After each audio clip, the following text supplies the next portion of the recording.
Ladies and gentlemen, good day and welcome to the Q2 FY26 earnings conference call of Birla Corporation, hosted by HDFC Securities Limited. As a reminder, all participant lines will be in the listen-only mode, and there will be an opportunity for you to ask questions after the presentation concludes. Should you need assistance during the call, please signal an operator by pressing star, then zero on your touch-tone phone. I now hand the conference over to Mr. Rajesh Kumar Ravi from HDFC Securities. Thank you, and over to you, sir. Hi. Good afternoon, everyone. On behalf of HDFC Securities, we welcome all of you to the Q2 and H1 FY26 earnings call of Birla Corporation Limited. From the management side, we have Mr. Sandeep Ghosh, MD and CEO, Mr. Aditya Sarogi, Group CFO, and other senior members of the team. I now hand over the call to the management for the opening remarks, after which the moderator will open the floor for Q&A. Over to you, Sandeep, sir. Very good afternoon, everybody, and thank you for joining our Q2 call. This happens to be, I think, our three running years, or shall we say, 12 consecutive quarters of calls since we started doing it in January 23, and we have been encouraged by the level of response and interest which we have found from the analyst and investor community. That gives us, as management, a lot of confidence in the strategy which we are following, and the appreciation of the communication which is happening. It's a two-way situation, gives us a lot of feedback, but I think it probably reinforces our conviction as well as the confidence which we receive from talking to all of you. So thank you once more. This quarter, as we know, we have been, I think, fairly consistent with the industry per se, though our scale is much smaller than some of the very large players.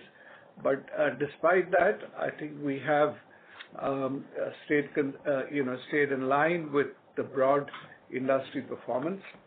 And this is despite a few headwinds. We, as you know, operate primarily in the central region.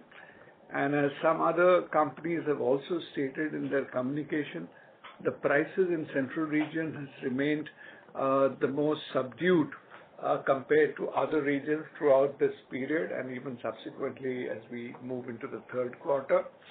That has been one headwind. Obviously, the heavy unseasonal rains in our key markets have been also a dampener.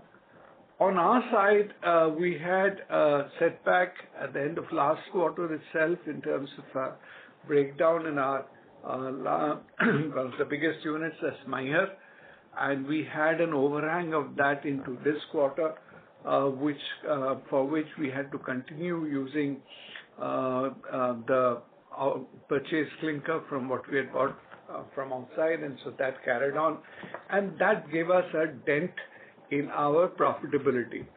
And had it not been for that, we probably would have reported much better results than what we have, though it seems from all the comments we have seen so far that the market and analysts have been generally positive about what we have reported, but we could have done slightly better than that too, had we not had this particular setback. Mukutban, also that area was affected by heavy rains that was during the period, and which caused dislocations and dispatches. So our Mukutban, the volumes were probably lower than what we had been budgeting for, but that is a temporary aberration as markets open up, and we feel we should get back on track as per our original projections. So that's broadly an observation. You know all the trends. Now, September, as we all know, the GST was a major disruptor, the GST changes. How it affected us, especially in the central region, apart from generally, and it's probably useful to point out, the biggest hit came in the non-trade sector, industrial sector. Mercifully or thankfully or really speaking as per our plan, our exposure in the non-trade is very limited. We don't even sell about more than 15% of our volumes in the non-trade sector, so our exposure is very limited. But overall, that is where the biggest slide in prices happened. And obviously that also has its fallout and spillover into the trade segment as well, affecting both demand as well as prices. But the biggest, as I said, the slide happened in the non-trade sector for two reasons. Many companies, a lot of companies there in our region, some of our peers have the benefit of incentives, GST incentives they have because of their new facilities, and many of them took advantage of dispatching, making higher dispatches before the changeover of rates, because even taking into account subsequent drop in prices, what they stood to gain in terms of incentives was pretty significant. So as a result, there was a huge buildup of stocks in the non-trade pipeline, as well as therefore post the changes, there was a very sharp drop in prices, sharper. So therefore, actually, it became a double whammy. There were price slide in anticipation of the GST changes. There was a slide in the market. But because of the factors I mentioned, there was an even bigger slide post the 22nd of September, and which actually has carried on to October. That's a different story. But I'm underscoring that we were able to insulate ourselves to a large extent from this impact because of our consistent stated strategy to focus on the trade segment, that is the B2C segment, and also focus on blended cement. And third point is on premium product. So some of you have expressed surprise at the realization and profitability, but that's been the key driver of our profitability despite some of these, headwinds, as I mentioned, or negative trends in the market.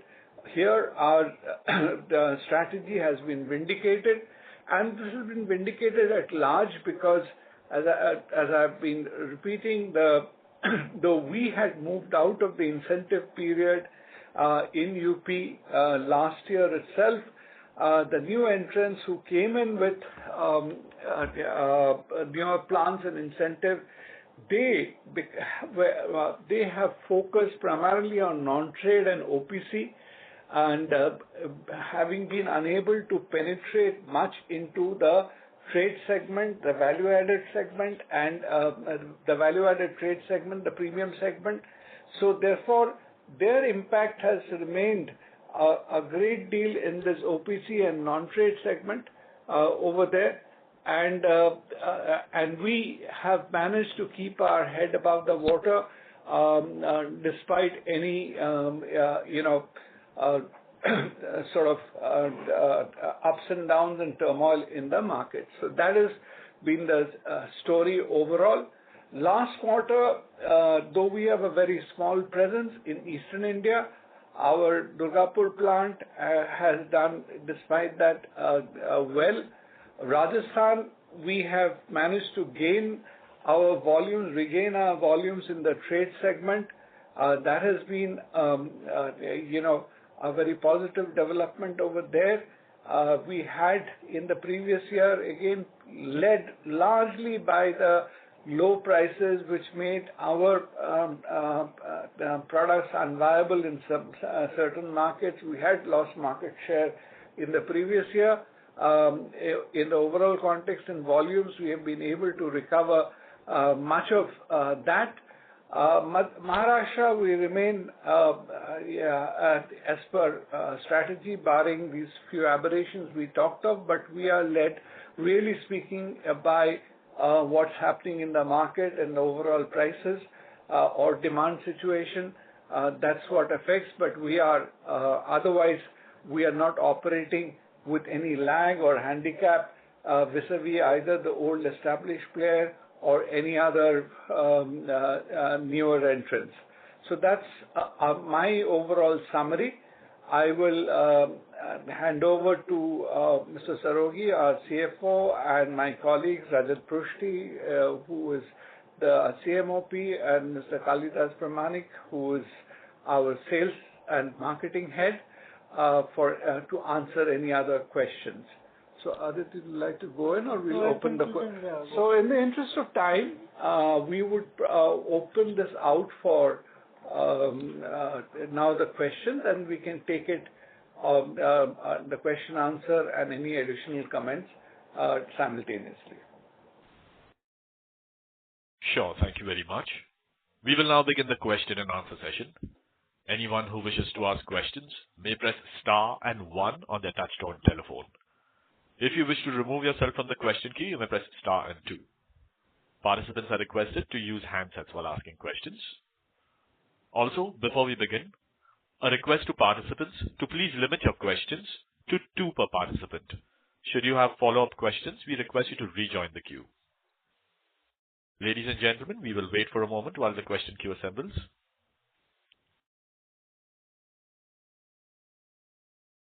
The first question is from Shravan Shah from Dolat Capital. Please go ahead. Hi. Thank you, sir. Sir, continuing to your opening remarks, so 2-3 points just wanted to put together. So the clinker purchase in the second quarter and your opening commentary, you are saying the prices are under pressure till now. So if you can help us in terms of quantify. So currently the prices till now versus the 2Q average for us would be how much lower, and also possible region-wise, if you can break it up, would be a better. And given that the prices are under pressure, how do we see now the profitability, which is around 700 plus for us in the first half, and what kind of a cost saving we have? So in the second half, how one can look at the profitability inching up? You have combined many questions into one, Shravan, and so we'll have to sort of unbundle them and talk to you. So first of all, we said about the what you asked about the clinker purchase. It has we have the specific number. We can't share the specific numbers there, but I think you can make a rough guess. It would have, it's not very large, but it would have. 25%. Huh. 20-25%. Yeah, kind of number is what we have had in the for that setback. But that's all, water under the bridge now behind us. We are now very, very comfortable on clinker stocks, and our plants are operating full steam. So we have no such contingency to worry about throughout.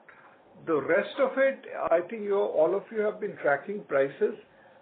So we have been in line with the price scenario. As we said in our net realization, or in terms of the bottom line, we have tried to improve by having higher component of our value-added product, the premium product, etc., which the numbers we have already shared in our press release. As regards H2, normally H2 is better than H1 because in H1 we have got this lean season of monsoon period. So definitely in this year also we don't expect any exception. We expect the second half to be better than the first half of the year. So the demand scenario is, again, we are not saying anything more than what the market has said. Prices, as we see, it depends. We are already getting into the close to the second half of November, but we think there should be some price improvement beginning to happen from the second half.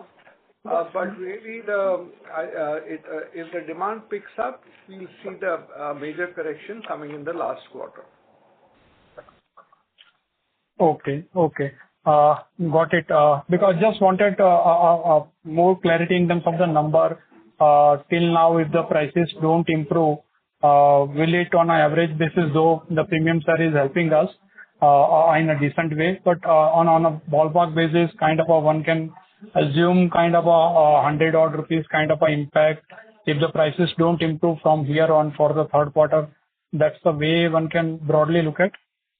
We won't commit on numbers, Shravan. You've been with us for a long time, and prices, really speaking, as we said, I think it will have to be led by the non-trade segment, and without that recovering, and that we are not really major players, so we are looking up to what the market does, and then accordingly we think sympathetically one will change. Nobody is going to take prices aggressively up now than what the market naturally can take it.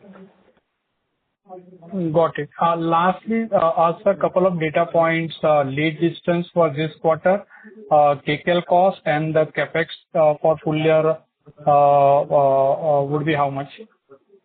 Lead distance for this quarter is 340 kilometers. Kcal cost is 1.48, and the third one, the capex for the entire year, we expect to be around 800 crores. Okay, so it is lower versus what we were looking at, 1,000 to 1,100 odd crore. Marginally. Right. Yeah, got it, sir. I have a question. We'll come back in queue. Thank you and all the best. Thank you. The next question is from Manish Chaudhary from Phillip Capital India. Please go ahead.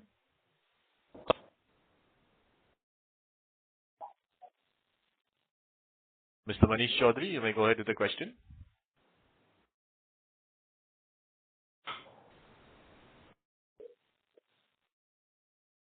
Mr. Manish Chaudhary from Phillip Capital. Hello, am I audible? Yes, please go ahead. Actually, I have not pressed anything to come into the queue. I think there's a mistake. Okay, sure. We'll move to the next question. Nice hearing your voice, please. We move to the next question. The next question is from Saket Kapoor from Kapoor Company. Please go ahead. Yeah. Namaskar, sir, and thank you for this opportunity.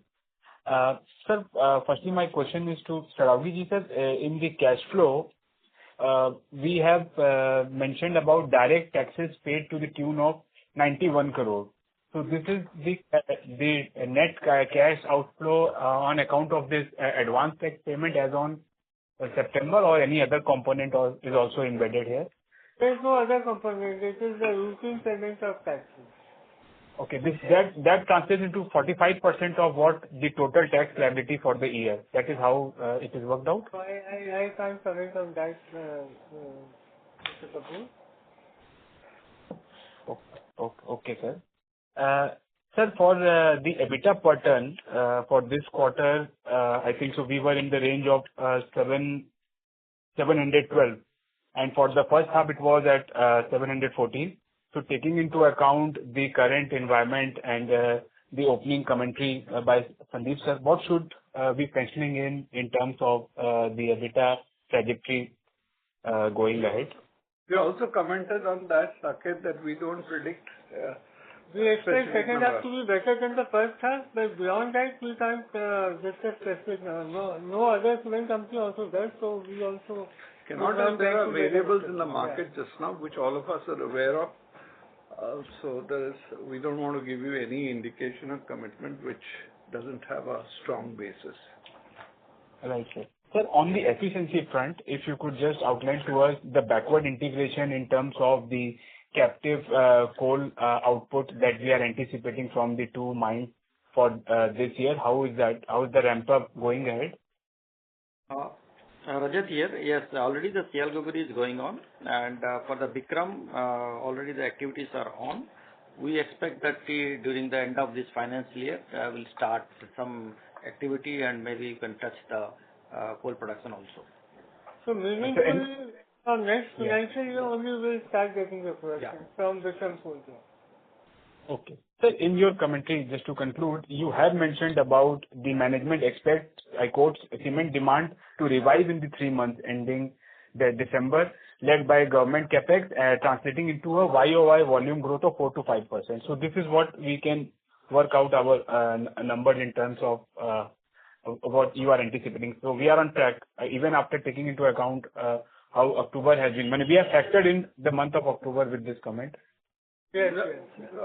Saket, we made the declaration on Friday, so obviously we have taken that into account. There should not be any change. It's as recent as that.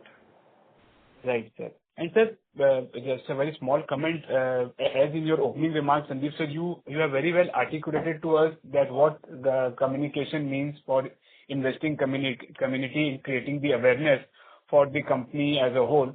So through the channel, I would also request you to abreast our chairman also about the group companies and the valuation that currently are there for the market to understand, to open up the same medium for other companies also, so that the insights and awareness can be created through this platform, so that the benefits flow to the other group companies also.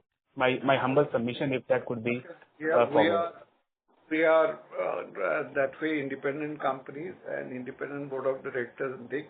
And I'm aware you go and attend the AGMs of all other companies as well. So I'm sure you have a forum and opportunity to voice your, expectations. Correct, sir. I'll join the queue for a jute question. Yeah, if time permit, may I ask that or shall I revert? Go ahead. You will. Yes, sir. Thank you. Permitting, not permitting, you will ask. I thought you also had pressed the button by mistake, but I will take it. Sir, you are always ready with your one-liner, sir. Congratulations on that. Sir, for the jute part of the story, sir, if you could just allude to us, what is the thought process of the management currently with the type of scaling up of this segment, since it's a legacy and we were earlier known as Birla Jute. So taking into account the capex done by other people, I think so an announcement came from the Kanodia Group also today in the business daily of upping their capacity by meaningful 30-40%. So what are we outlined for jute as a sector in terms of volume, capacity growth and profitability also, because the margins are very mere when we look at what we have posted. Saket, first of all, we still remain Birla Jute and we are very proud of our heritage. Because as I keep repeating, we are the oldest Indian jute manufacturers and we remain probably the only major company which the ownership has not changed hands right from the inception. Whereas many of the foreign companies which were there, the foreign owners have left the place and thereafter also it has changed several hands. Many of them, there are very few who remain consistent. So we have an abiding, commitment to this business. It's close to our heart, and we, just like in our other business, also we have done things which is right for the business. That's what we will try to do. But the change which has happened is now jute has been mainstreamed in the company. It is no longer like a satellite unit which is operating separately. Our top leadership team is fully engaged in the jute operation. We took a step,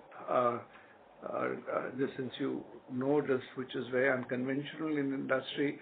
For the first time, we have a head of the business who has moved from the main business to jute. Rather than being people usually take career jute people from either here or there. We have taken our person. The intent behind it is to bring the same synergies and the efficiencies and discipline which we have in our main business, focus not only on improving technical efficiencies, but also start focusing on R&D. So our first intention is to grow through value addition. By value addition, I don't mean just value-added product, but creating more value and profitability. There's a lot we believe can be done in jute. So we are not really concerned about just adding a few machines and hands and, opportunistically and increasing the, looms which are there and thereby get additional quota and do that. We want to do what is right long term for the business. We are already, as you see, we are beginning to see results, and just like in cement, we have stuck consistent with the strategy. We hope that we'll be able to move forward in the same way in jute as well. But it's a bit early in the day. Just like in cement, we have taken 2-3 years to build your confidence. We hope that in a few quarters down the line, you will see the difference. Right, sir. Thank you. I am joining the queue, sir. Thank you. Again? Yes, sir. Thank you. Thank you. Next question is from Anup Lal from Eureka Stock and Shares Broking Services. Please go ahead. Thanks for giving me the opportunity. Basically, likely to know that currently your premium brand contribution is around 60% of trade sales. So what is the target mix for FY26 or?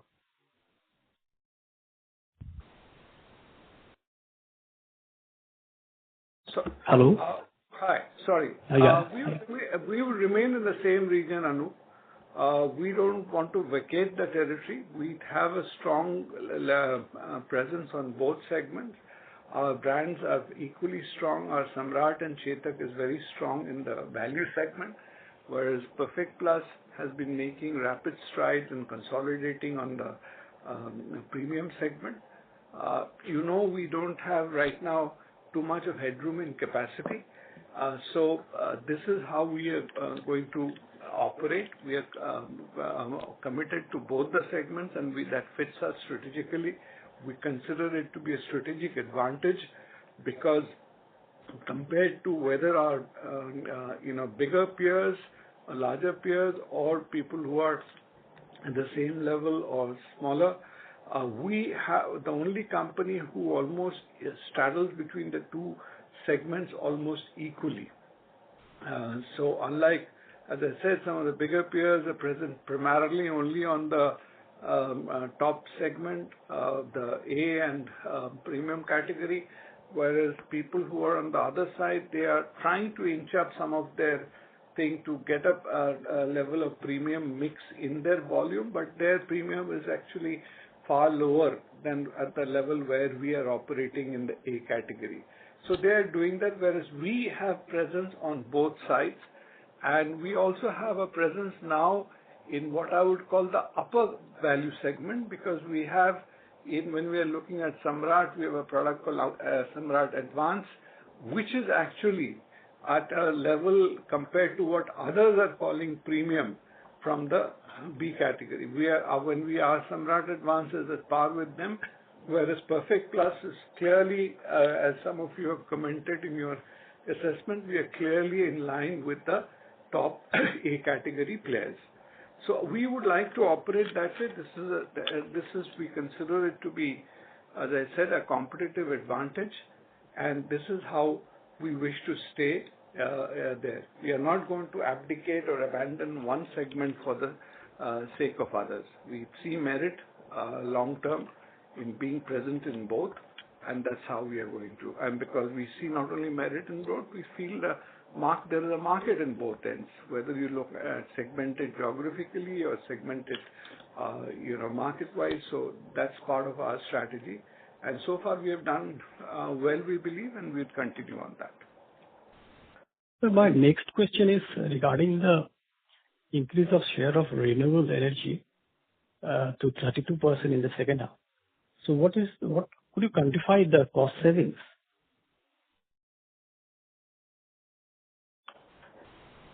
We can't quantify the cost selling as such, but definitely it should be in line with the industry. Okay. So thank you. Thanks. So when we talk, only thing is what I'll say, our renewable energy is essentially a mix of solar. We are getting into hybrid and all of that, and that is our higher level. We are not so high on alternate fuel, etc. So you'll find it in these two categories, and there the benefit, as Mr. Sarogi said, is in line with what other industries are getting, and also varying from state to state. So it's fairly easy to, I think, extrapolate. Okay. Thank you. Thank you. The next question is from Uttam Kumar Srimal from Axis Securities. Please go ahead. For the opportunity and congratulations on a good set of numbers.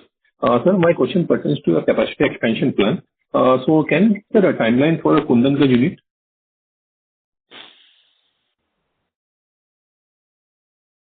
Hello? Sorry. We are expecting Kundangarh to commence by the end of third quarter, beginning of fourth quarter. Okay. And sir, on RMC business, you can give some timeline, how RMC business is going on currently and how much plant we are planning to open in RMC business?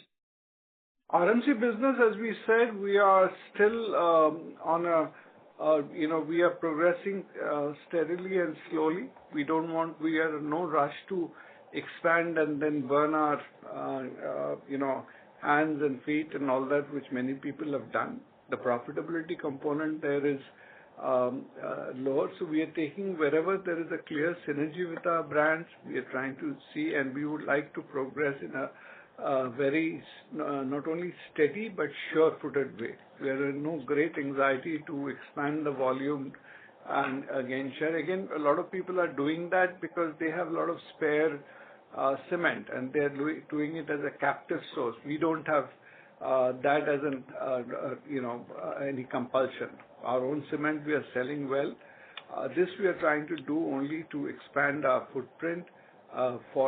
We see a lot of synergy in our brand because we are operating RMC under the Perfect Plus umbrella. So far the markets where we have entered have got clear, presence of that. We are present in Lucknow, which is a strong market for us in Perfect Plus. We have moved up to Ayodhya area, which is again a strong market because we want to get benefit of our branding. Because RMC, as you know, is at the base level. If you're looking at the vanilla RMC, it is a very, very low cost, low margin kind of an operation. People don't make much money. And you start making money only if you're providing value-added RMC, which is the high tech, or if there is a brand value people are willing to pay for your product. You really can't compete with the small players and everybody just giving them vanilla products. So that is the route we are taking, and therefore we want to move forward systematically, making a combination of the market opportunity plus our brand synergy there. So if there is an area where our brand is not present, just for the sake of opening a unit, we will not go. We know some players who have got plants all over the country where they don't have any brand presence or even manufacturing presence. We are not going that route. We are going clearly expanding where we are strong. Okay. And sir, Sarawiji, last one, what is current net debt? About 2,450 crores. Okay, sir, that's all from my side and all the best. Thank you. Thank you. The next question is from Rajesh Kumar Ravi from HDFC Securities. Please go ahead. Hi, sir. Good afternoon. My first question pertains to if you could share what was the incentive accrued in Q2, and also how was the ramp-up happening in Mukudvan? Like you shared the Q1 volumes, what was that in Q2? The incentive in Q2 was about 18 crores. Okay. And second Yeah, Mukudvan volumes. But then volume was 6 lakh tons in this quarter. So there is a Y-on-Y growth of 20%. 20% rate. And sir, this GST, will this change, how will this change post the GST rate cut from 28 to 18% quarterly accumulation? For of incentive? Yeah, incentive accrual which you will be making. Largely, we are not expecting any major change. In some states like Rajasthan and all, it might come down. But that is just about maybe 10 odd crores. Rajesh, there are two components to this, as you know. Some places there is a GST cap in terms of the absolute. So if in the earlier scenario we were exceeding the cap, what we could draw during the year, now the rates have fallen, so that's still the cap remains. So if in absolute terms we can claim that GST, we claim that. So therefore there is no actual loss on that. Secondly, you might say it's a blessing in disguise or otherwise, since we didn't have incentive in Uttar Pradesh since last year. Now our clock will start ticking in the new with the new rates from day one, so we will plan it accordingly. So whatever we will get now from Kundanganj line 3, it will be incremental from what we have at the moment. So as Mr. Sarogi has said, we are not anticipating any major thing. Only place we are getting affected a little bit is Rajasthan because it's all linked to how much sales in Rajasthan and within that. Incremental sale. Incremental sales. Incremental. Therefore, so Rajasthan, but there our stakes are not very high. Understood.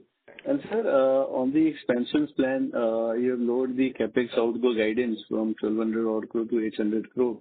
So could you just share what is your third plan or what is the... This is the sustainable capex, sustaining capex. Okay. This is not really our expansion. If you look at the historical trend also, we at the beginning of the year, the guidance we give usually, we end up spending lower than that. Okay. I just wanted to understand this Maihar expansion. What is the, progress on that and by when, how much capacity, what stage of the expansion we are in the, central region beyond the Kundanganj? Rajesh, on that we are maintaining our earlier guidance. You can take our earlier guidance. We are maintaining that guidance in terms of capacity expansion. Okay. So next year, how much capex you're looking at? FY27? We can't at this stage give you year-wise capex. Maybe down the line we can share that. Sure. ठीक है sir. I'll check on that separately. Thank you. Thank you. The next question is from Vipul Kumar Anupchand Shah from Sumangal Investments. Please go ahead. Thanks for the opportunity. Most of my questions have been answered. I just have a question on some of our plants are efficiency-wise operating quite moderately. So is there any plan to upgrade them? And what will be the capex required? What will be the timeline? Which plans you are considering? If your broad comments will be welcome, sir. I will let Mr. Prushti answer that, but I don't know where you're talking about. Are we operating lower than efficiency? Because if you see our capacity utilization, when there is, I think we are operating in all our older plants at peak capacity or higher. Only it is in Mukudban, which is still in the process of reaching the peak capacity. We are below our nameplate capacity, but everywhere else, we pride ourselves in the efficiency what we are doing. Okay. So, already as rightly said by Ghosh sir, we are operating in the efficiency point of thermal, electrical, everywhere we are working, and already they are very good numbers, and they are benchmark numbers in many of our plants, both in terms of grinding and thermal electrical power for the clinkering also. And capacity point of view, you have seen the results also. It's already we are more than 90% we are operating, and the availability, reliability is really good. So we are continuously focusing there. Yes, one plant we have a little bit of higher thermal because of the old technology, but there also we are operating to ensure, establish that what is the best possible way. And if there is in a future requirement will be there, capex, we'll review that, because now at this point of time we are operating all the kilns and all the mills at a peak rate capacity with efficiency. Thank you. Thank you. I think we should close here, Rajesh. Shravan and Saket get, disproportionate time, and people will almost suspect that we plan them to ask more questions. So we should close it here. Unless Sure. it's very pressing to ask. Sure, Okay. we'll take that as the last question. I would now like to hand the conference back to the management team for any closing comments. No, we are all, we're looking with, cautiously at this quarter. I think that will, this third quarter will show the light for the fourth quarter. So like everybody else, we are, looking at it circumspectly, still keeping our confidence with the kind of growth which we have indicated, and a reasonable improvement in realization, especially coming in the fourth quarter. Thank you very much. Thank you very much. With that, we conclude today's conference. Thank you for joining us, ladies and gentlemen. You may now disconnect your lines.